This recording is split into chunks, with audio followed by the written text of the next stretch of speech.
Formica on 4BC. Well, I mentioned off the top of the program today this new data in Queensland that shows us that about 3,000 firearms were reported stolen in the last 5 years and that some 2,000 of those remain unaccounted for. Broadly, there's about 1 million firearms legally registered across the state, and I did say that was a figure that shocked me. I didn't realise we had quite as many.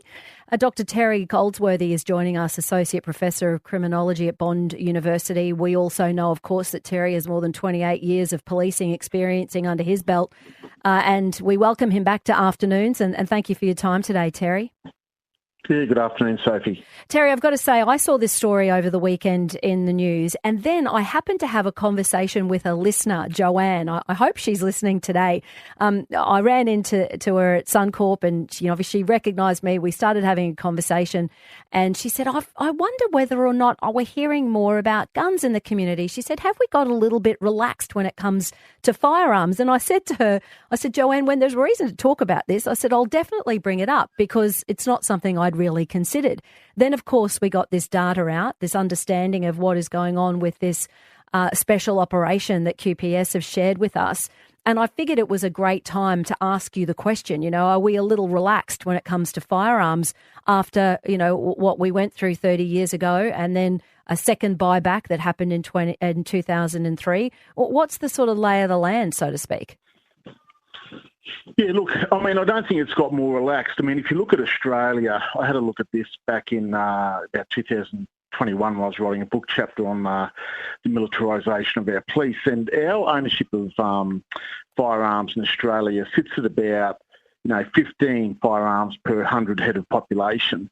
You compare that to the US, they sit at about 120 firearms per 100 head of population. So we're still far off what the US has got. Thank goodness. There's a gun culture over there. Yeah. But, we do have a level of ownership here in Australia. In terms of you've got the legal market there, you talked about the million guns, etc. The Australian Criminal Intelligence Commission tells us that there's about 260,000 firearms that they conservatively estimate being in the illicit market. So they're about 250,000 long arms and 10,000 handguns. So when they talk about the illicit market, we're talking about their grey market, which are firearms that are, handed down, aren't registered, etc., and weren't necessarily obtained illegally. And then we've got what we call, the illicit market, where firearms are illegally imported or stolen. So they're diverted from that grey market or the illicit market, and then they get used in offences, etc. So they're the weapons that the QPS are focusing on. Trying to recover, which is important because, those weapons, when they are stolen, are most likely to end up in the hands of criminals. And, of course, then we add to that, and we've had listeners sort of make mention of this, that we've got 3D printed guns that now become a concern as well. We've had such advancements when it comes to 3D printing technology. We hear about this certainly overseas more than I have in Australia, but there is a fear that this accessibility increases the risk of them also falling into the hands of organised crime or extremist groups. Yeah, that's right. And there was a federal parliamentary inquiry into that very thing. I think back in 2015, I gave evidence to it in terms of how they should approach dealing with the advance of technology, as you mentioned, 3D printing. So that, initially was done in terms of resin firearms that were good for one shot. The printers can now actually 3D print in alloys. They can fire multiple shots, etc. We had a job up here in Queensland probably 3 years ago on the Gold Coast where a fellow was 3D printing parts for submachine guns out the back of Mudgeeraba.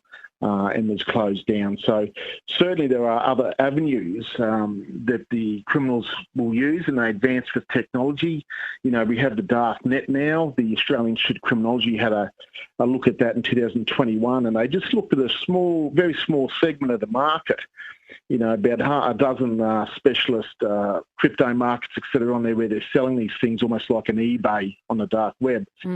And they identified, 1,500 handguns, 200 rifles, submachine guns, shotguns, explosives, accessories such as silencers and things like that were all available for sale illegally from countries all over the world where you could try to import them in illegally into Australia. So, we're seeing this market evolve with technology as everything else in our society does as well. Sure. Look, for those of us who don't really understand a lot about this, and I profess that I don't. I just find this an interesting conversation and kind of, I think, just a general awareness thing. I imagine that we still have very strong requirements and background checks to obtain a firearm licence in Queensland, and then we also regulate for the safe storage and the transport of those firearms, and there would be penalties for non-compliance, right? Yeah, that's right. So, the police mentioned that they were doing some compliance checks, etc., and that is very important in terms of being a crime prevention measure. Sure. So if you can make these weapons hard for people to steal, if you have a youth offender goes in the house and there's a firearm laying around not secured, that's just a problem that we don't need necessarily to have. So the police are actually being quite proactive there. It was pleasing to read the report that they had there, really. But you mentioned, for instance, the National Firearms Register. Now, that's still rolling out. I did read some reports that there is a delay in some of the states coming online with that.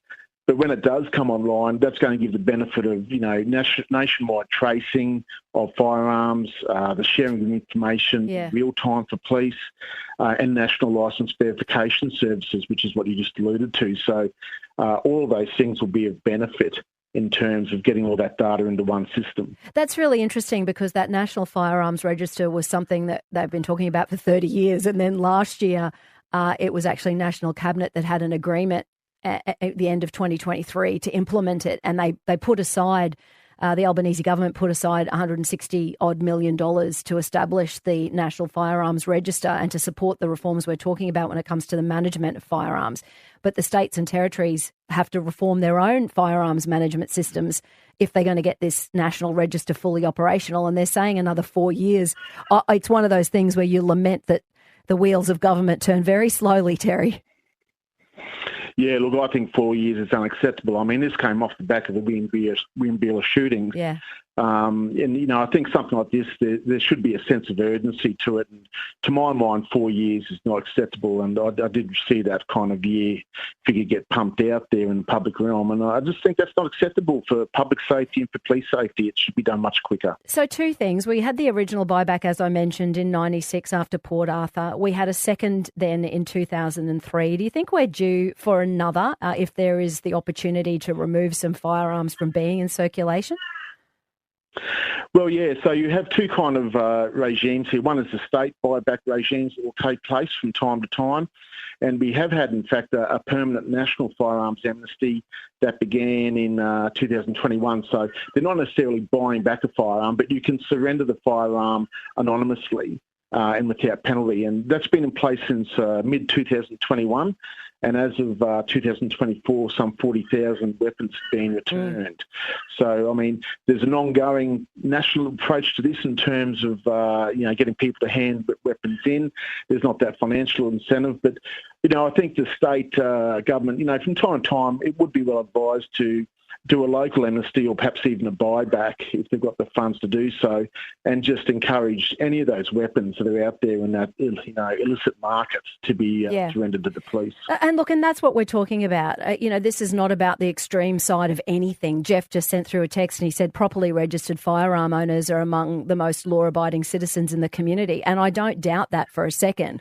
We're talking about the number, as you mentioned from the outset, the 260,000 odd that are in the illicit market that become the issue, because I wonder whether you fear, as I do, that if we fail to continue to be proactive and to make sure that we have secure management systems in place and people who are doing the right thing, like Jeff mentioned, that we then find ourselves forced to react when something unimaginable happens.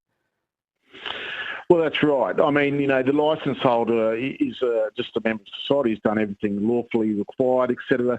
So there's no blame apportioned to them. I guess, that relates back to my crime prevention purpose before I was talking about. As long as they're doing the right thing in terms of securing the weapons, separating out the ammunition, etc., they comply with the safe requirements or whatever their requirements are for their particular weapon, then there's no blame or portion to them. I mean, it's where you have someone perhaps gets a grey firearm handed down from their grandfather and they leave it laying out in the shed out the back, and someone gets in there and steals it and gets a bit of ammo for it and decides to go and muck around with it. They're the problem firearms. But, I mean, we do need to be vigilant. having dealt with firearms in the police, they're deadly. I mean, if you have an accident with a firearm, it usually results in someone being severely injured or killed. Yeah. So they need to be treated with the utmost respect and very seriously. I think the other question too, which has come in from listeners, is do you sense that we have seen more knife-related crime in our country, or it would seem? You mentioned the US. I lived there, so I'm so grateful that we don't have the same numbers that we do in Australia. But do you think we see more knife crime because we have less guns that are available for people when, they're looking to do the wrong thing? Yeah, look, knives have started to become prominent in recent times, and that is because they're so easily accessible. If you look at, robberies, armed robberies, for instance, ABS data tells us that, firearm usage sits somewhere around 7% or thereabouts for armed robberies. Use of knives sits somewhere between 20 to 25%. So they are more useful. There seems to have been a growing culture, I think, in terms of young people thinking the possession of a knife in public was okay, and it was, one of the excuses was given it was seen as a form of protection. Well, you'd have to argue protection against what?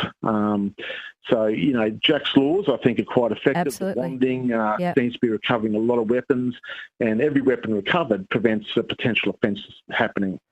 Terry, thanks for jumping on today. Really do appreciate your insights, as always, and it's nice to hear your voice. It's been a little while since we've had you on afternoons. Appreciate it very much. Thanks, Sofie. That's Professor Terry Goldsworthy, criminologist at Bond University. As I said, many years, obviously, working in law enforcement as well. If you'd like to be a part of this conversation, jump on the